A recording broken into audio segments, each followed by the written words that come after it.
Hi friends, இன்னைக்கு Wednesday.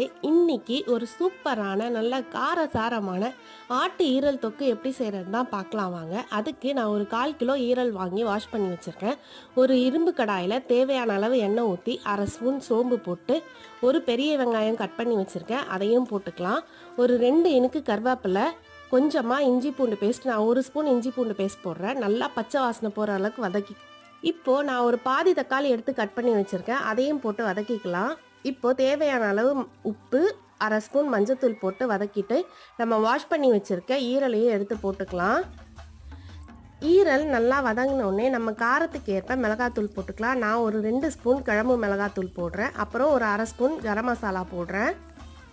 ஈரல் வேகிறதுக்கு தேவையான அளவு தண்ணி ஊற்றிக்கலாம். 1/2 கிளாஸ் தண்ணி ஊற்றி ஒரு 10 நிமிஷம் க்ளோஸ் பண்ணி வச்சுக்கலாம். 10 நிமிஷம் கழித்து ஓப்பன் பண்ணிங்கன்னா ஈரல் தொக்கு செம்மையாக ரெடி ஆகிடும். நாளைக்கு இன்னொரு வீடியோவில் பார்க்கலாம். பாய்.